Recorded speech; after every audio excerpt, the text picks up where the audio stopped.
Olá, prossigamos com o nosso estudo de Apocalipse de João, capítulo 18. E agora estamos finalizando o capítulo 18 com os versículos 21 ao 24. Façamos a leitura então do texto sagrado. Eu convido a abrir então a sua Bíblia em Apocalipse 18, a partir do verso 21, onde lemos: Então um anjo poderoso tomou uma pedra do tamanho de uma grande de moinho e lançou-a no mar, dizendo: Com tal ímpeto será precipitada a Babilônia, a grande cidade, e jamais será encontrada. Já não se ouvirá mais em ti o som das cítaras, dos cantores, dos tocadores de flauta, de trombetas, nem se encontrará em ti artífice algum de qualquer espécie. Não se ouvirá mais em ti o ruído do moinho, não brilhará mais em ti a luz de lâmpada, não se ouvirá mais em ti a voz do esposo e da esposa, porque teus mercadores eram senhores do mundo, e todas as nações foram seduzidas por teus malefícios. Foi em ti que se encontrou o sangue dos profetas e dos santos, como também de todos aqueles que foram imolados na terra. Então aqui se vê claro que a grande Babilônia será destruída como um nó, ou seja, como uma pedra de moinho. Vamos então ler os comentários dos antigos cristãos para melhor compreendermos esta porção da Sagrada Escritura. Mas antes eu peço que você se inscreva aí no canal, curta, comente e compartilhe o nosso conteúdo. Então vamos para os comentaristas então que escreveram sobre estes versículos. Começando então com Cesário de Arles. Tá? Então, o Cesário escreveu: Babilônia é comparada a uma grande pedra de moinho que é derrubada, pois a rotação dos tempos, como se fosse uma pedra de moinho, tritura aqueles que amam o mundo e os envia em círculos. Destes, as Escrituras dizem: os ímpios andam em círculos. O som de arpistas e músicos e tocadores de flauta e trompetistas não é mais ouvido nela. Isto é, a alegria e a felicidade dos ímpios passam e não são mais encontradas. E acrescenta a razão disso: porque os teus mercadores eram os grandes da terra, ou seja, tinham recebido coisas boas em suas vidas. O sangue dos profetas e dos santos foi encontrado nela e de todos os que foram mortos por ela na terra. A mesma cidade matou os apóstolos, que também matou os profetas e todos os outros mártires? Pelo contrário, esta é a cidade de todos os orgulhosos e arrogantes que Caim estabeleceu pelo sangue de seu irmão e que ele nomeou com o nome de seu filho Enoque, isto é, com sua posteridade, pois todos os ímpios em que reside a Babilônia se sucedem e perseguem a igreja de Deus até o fim do mundo. Na cidade de Caim, todo o sangue justo é derramado, desde o sangue do justo Abel até o sangue de Zacarias, isto é, do povo e dos sacerdotes, entre o santuário e o altar, isto é, entre o povo e os sacerdotes. Isso foi dito porque não apenas o povo, mas também os sacerdotes conspiraram na morte de Zacarias. Esta é a cidade que matou os profetas e apedrejou os que lhe foram enviados. Esta é aquela cidade construída sobre o sangue, como dizem as Escrituras: ai daquele que edifica uma cidade com sangue e funda uma cidade sobre a iniquidade. Aqui Cesário vai apresentar aquela ideia das duas cidades, né? Jerusalém Celeste e a Babilônia espiritual, a Babilônia terrestre, né? Então aqui ele vai enfatizar que a Babilônia terrestre, que é uma única cidade que mata, né, e que está manchada com o sangue de todos os santos, apóstolos, profetas, mártires. Então seria essa uma única cidade? Não, mas é a reunião, né? Essa cidade simbolicamente significa a reunião, o corpo de todos os ímpios, que começou lá com Abel, né? Abel, que foi morto por Caim, então foi o primeiro mártir, o primeiro sangue cuja essa cidade foi derramado nessa cidade, né? E o primeiro membro dessa cidade profana então foi Caim, seu irmão, né?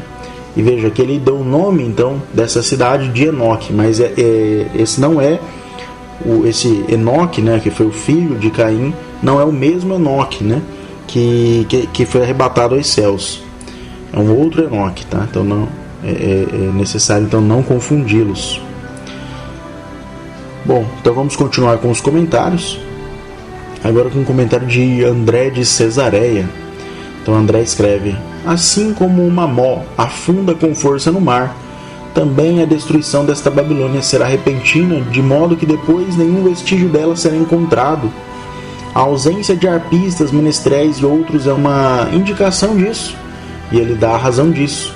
Babilônia enganou todas as nações com sua feitiçaria e recebeu o sangue dos profetas e dos outros santos. É possível que esta passagem represente a ímpia Babilônia entre os persas, pois em vários momentos até agora ela recebeu o sangue de muitos santos e continuamente se regozija em feitiçarias e enganos. E isso nos dá uma ocasião de oração para que ela receba as recompensas profetizadas pela arrogância contra Cristo e seus servos. Então aqui André enfatiza a repentina destruição de Babilônia, né? Então assim como um mó, uma pedra de moinho cai rapidamente, se lançada nas águas, assim também a Babilônia será destruída de forma repentina, né? E a iniquidade de Babilônia, essa iniquidade que fez com que ela matasse todos os santos, né? Os santos mártires, nos dá ocasião para orar, né? Para que venha logo essa recompensa, né? Porque junto com essa recompensa que está reservada a essa Babilônia profana, terá também a recompensa da Jerusalém Celeste, uma recompensa beatíssima, né? Diviníssima. Então, é isso que vai dizer André de Cesareia. Vamos continuar agora com o comentário de Beda, onde ele escreve: a cidade desta época é comparada a uma mó instável, por causa do peso e do erro dos pecados, pois os ímpios andam em círculos. Babilônia é corretamente engolida pelas ondas da retribuição, pois seus cidadãos oprimiram Jerusalém com as ondas da infidelidade, quando sentados à beira dos rios da Babilônia lamentaram sua ausência da Sião celestial. Pois o Senhor diz que aqueles que fazem alguém cair devem ser punidos com um castigo semelhante. Certamente, a igreja também é comparada a uma pedra, mas estável e firme, que resiste aos assaltos das ondas tempestuosas. A mó também pode ser entendida como representando o esmagamento de punições, pois até mesmo o abençoado Inácio teria dito, quando estava prestes a sofrer: eu sou o trigo de Deus, estou sendo moído pelos dentes das feras, para que eu possa ser feito um pão puro. E o som de arpistas e menestréis, de tocadores de flauta e trompetistas não será mais ouvido nele. Dos 5 sentidos, o texto havia até agora deixado de mencionar o sentido da audição, que será retirado juntamente com os outros sentidos. É como se dissesse: o que é belo aos olhos, melodioso ao ouvido, suave ao toque, doce ao olfato e delicioso ao paladar, tudo isso passará do mundo. Bom, então aqui Beda ele vai retomar aquele simbolismo dos 5 sentidos que ele já havia apresentado anteriormente, né? Se você não assistiu os vídeos anteriores aqui da série de interpretações de Apocalipse, em especial do capítulo 18, volte alguns vídeos aí e assista. Você vai ver que Beda ele já menciona então esses 5 sentidos, né, que o texto de Apocalipse então expõe como sendo todos os prazeres profanos, os prazeres mundanos, corpóreos, né, que com o fim de Babilônia também hão de acabar, né, pois acabar-se-ão os pecados. E aqui é interessante também que ele cita Inácio, né? Então, o Inácio, esse Inácio aqui que ele cita, o abençoado Inácio, foi discípulo de ninguém mais, ninguém menos que Pedro, né? O apóstolo Pedro. Então, quando estava prestes a sofrer, porque Inácio ali, ele que sucedeu Pedro em Antioquia, ele foi também martirizado. E antes de ser martirizado, quando ele estava a caminho, né, ele já sabia que ia sofrer da condenação. As autoridades de Roma ali haviam chamado ele para uma arguição ali com o próprio imperador, né? Então, a caminho dessa arguição, ele escreve uma carta, né, para os cristãos, para os irmãos de sua época, onde ele diz, então: eu sou o trigo de Deus, estou sendo moído pelos dentes das feras para que eu possa ser feito um pão puro. Muito interessante aí a destreza com a qual Inácio estava então caminhando rumo ao seu próprio martírio, né? Ele escreve isso então com muita coragem, né? Muita coragem, uma coragem não que parte dele, mas de Deus, né? Então é bem interessante aí a citação de Beda. Bom, então esses são os comentários. Aqui temos então a tabela resumida, né?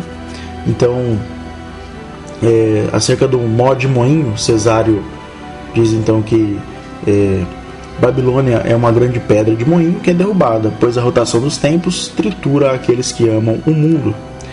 Sobre não se ouvirá mais em ti os citaristas, cantores e tocadores, Cesário então diz que a alegria e a felicidade dos ímpios passam e não são mais encontradas. E sobre sangue dos profetas e santos, disse que na cidade de Caim todo o sangue justo é derramado, desde o sangue do justo Abel até o de Zacarias. Sobre Mó de Moinho, André vai dizer que uma mó afunda com força no mar. Também a destruição desta Babilônia será repentina, nenhum vestígio dela será encontrado. E não se ouvirá mais em ti citaristas e cantores. André diz que a ausência de arpistas, menestréis e outros é uma indicação disso. Indicação de quê? De que não será mais encontrada, né?